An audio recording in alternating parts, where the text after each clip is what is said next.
Hello everyone and welcome back guys to a brand new video where today we're here back with more iRacing for another episode of our What If F1 Went To series. This time around, of course, Formula 1 this weekend returns to Albert Park for the first time in 3 years there. Unfortunately, iRacing doesn't have Albert Park on the sim.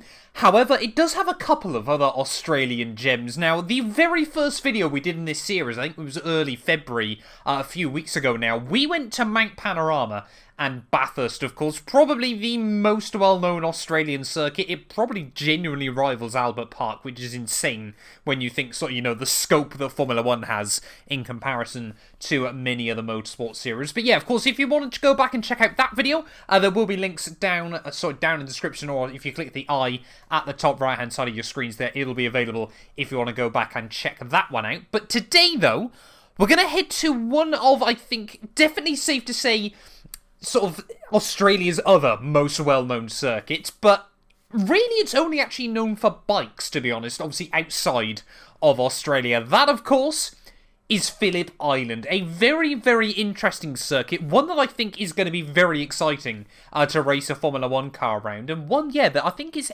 heavily underutilised in a lot of sort of more recent games and sims. I think, genuinely, this is the only game I have Phillip Island in that I currently own, unless, like, I've got Toka 2, I feel like, had it many, many years ago as well. It's, yeah, all a little bit strange there. But, of course, if you're not already, please do leave a like and get yourself subscribed as well. I know I keep mentioning it, but if you like iRacing content from me, check out my second channel. There'll be links down below. We do some iRacing and Gran Turismo 7 content over there as well. But let's head out then, here to Phillip Island today then. Very, very much looking forward to giving this car a bit of a spin around here. It has been a while, though, since I've driven at Phillip Island. I think, genuinely, I've only ever done about 3-4 races around here on the sim, and all of those I'm pretty certain have been in, I want to say most of them were GT3 cars, and I feel like I did one Formula race and probably got taken out very, very early on, like I tend to in most Formula races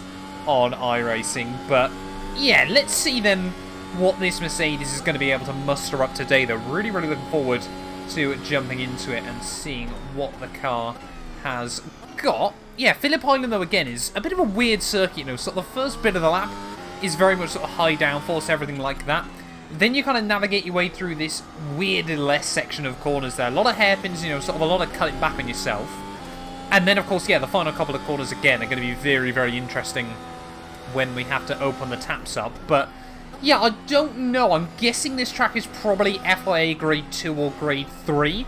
Of course, definitely not suitable for Formula 1. But I can't help but feel, you know, I'm no track designer. I also apparently have no idea where this track goes as we head in towards the final couple of turns. But I can't help but feel like it wouldn't take a huge amount to change Phillip Island as well there. So it could be sort of FIA Grade 1. Now, I don't think F1 is going to leave Albert Park anytime soon, but would certainly be interesting to see what Formula 1 cars would be like around this venue, as we're just going to slowly try and build up the temperatures through Turn 1 and Turn 2 there as we try and get our second sighting lap in. But yeah, last week, of course, though, we went to Donington Park. That was very, very good fun as a bit of a throwback race in the Mercedes, or throwback sort of experiment, if you will, in the Formula 1 car. But yeah, today we're going to a venue that I'm 99% certain has never, ever hosted a Formula 1 race. And yeah, sadly, or maybe not so sadly, depending on how we get on today, probably never will either, I don't think, unless something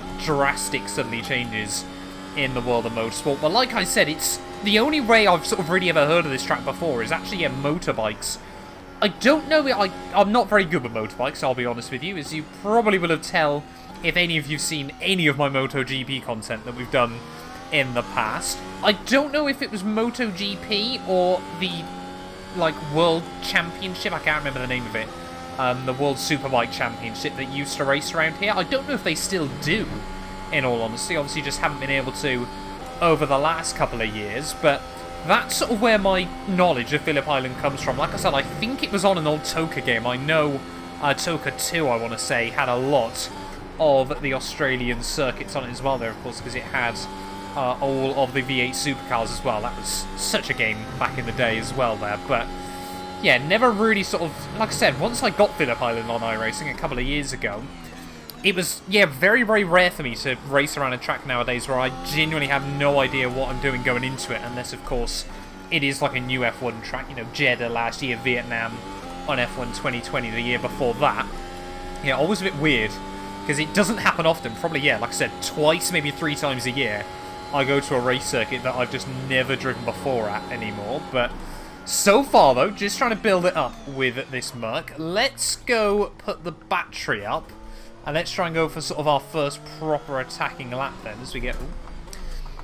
Helps when I look where I'm going. Please don't hit the wall map. That would be rather embarrassing. Yeah, let's try and get the car back on the road. Let's just calm down and set ourselves up for a proper lap. That is probably the worst 30 seconds of racing or driving I've ever done.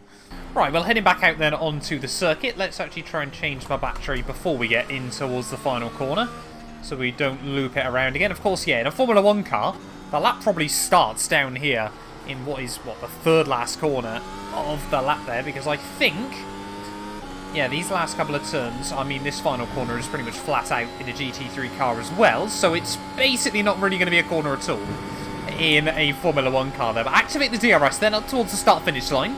As you head over the brow there, get a nice view out towards the ocean. And then turn 1, it's, again, not really a corner in a Formula 1 car. Down in towards turn 2 there. Really got to try and late apex it through, or apparently not apex it at all. But the track really does fall away from you on the exit. Turn 3 then, again, is very much a nothing corner. You're just setting yourself up for turn 4 there. So we're going to brake at about 125 metres there. A little bit of snagging on the front left as well. Back end squirrels around there. Does not like low speed still. Of course, this thing's so much torque. Really, yeah, does not like to put the power down like that. And then, of course, you head through the next hairpin, up through these next couple of twisty bits. This corner as well, I think, is one of the most impressive so far I've seen on the lap. Pretty much flat out there, especially when you actually hit the apex and then just plunging it down the hill. That might be a bit of an issue for us. I'm sure that would be a fantastic place for overtaking in real Formula 1, but just overstepping the mark as we head in towards the final couple of corners there. But I think if you absolutely nail it, that second to last corner is completely pinned as well. And then, of course, back up towards the start-finish line. What's that lap time going to be? It is still a 1:11 there, so 1:07s should be doable around here. I mean, we've got no battery for a second run now, but just got to try and keep getting our eye in, I suppose. And then, of course, yeah, we'll take some fuel out and go for a proper attacking lap in a minute. But, yeah, must admit, Phillip Island, it might be a little bit too short as well to be a proper F1 venue, but would certainly be very, very interesting. Even if you just saw, you know, like a test run or something like that from a modern-day Formula 1 car around here. I'm sure there's been some older F1 cars that have done laps around here. You know, it's not exactly a small F1 circuit either, but it would just be interesting to see, you know, sort of a proper F1 car going full chap. So we head back up the hill, though. That's all I mean there. It is, yeah, basically flat out. You just got to then try and get the car rotated back over to the left-hand side. And so, yeah, pretty much then, yeah, I think that final couple of corners, this one, of course, like we said, is definitely flat out, but the ultimate corner as well is probably flat as we head back up towards the start-finish line. We'll have completely drained the battery, though. But that's a 107 flat. So there's probably 105s in it then, I want to say. This, I think, is going to be a difficult one to try and hook up the lap. But I think if you get it right, it's going to be mighty, mighty satisfying. Let's just save some battery then and get ready to go again. Oh, no. No, no, no, no, no, no, no, no, no. Oh, I mean, that's one of the good things around here. There is a fair bit of runoff.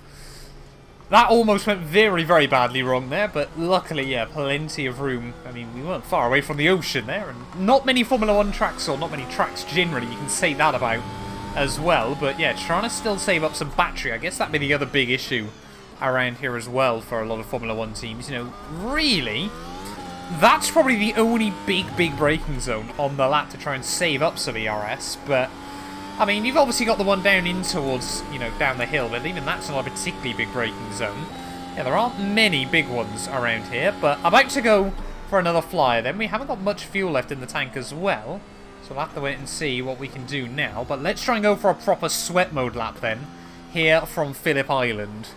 Loving this track, always have done, but seems to come alive with a Formula 1 car. There is back end struggling for grip as we head out the final corner. That's not going to stop me though. We have to be brave. We have to be committed here on a lap of Phillip Island. Like most Australian circuits, you've got to be a bit brave or a bit stupid, I think.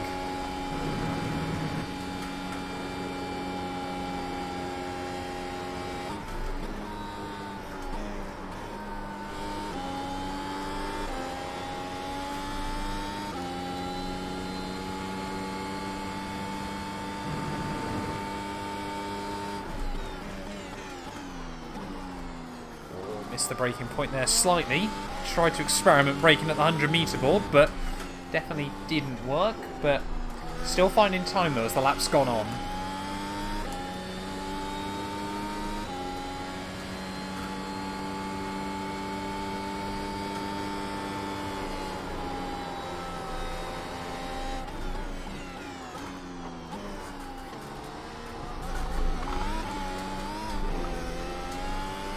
Sloppy out the final couple of corners there, but not the worst lap in the world. In fact, actually, it's not been a brilliant lap there. We might not even improve as we head up towards the start-finish line. It's pretty much going to be an identical lap to the best one we've done. We found two 100ths, sorry, of a second there. I'm going to go back to the pits then.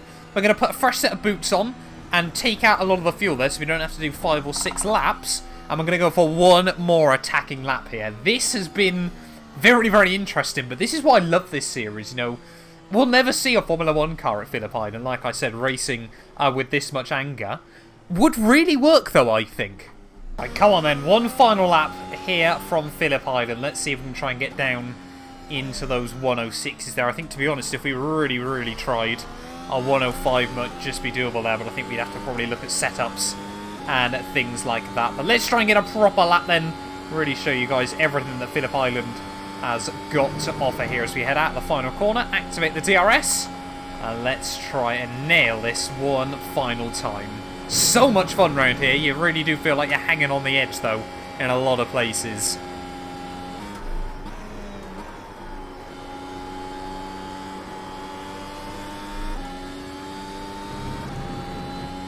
Not the best run out of turn 2, but we just about hung it in. Broke a little bit too early that time round though, but we did still find some delta. We also made a mistake out of this corner. Come on. Oh, that's good. That's what you want. There we go. Look at that in the green. Right, don't mess up the final couple of corners, Matt.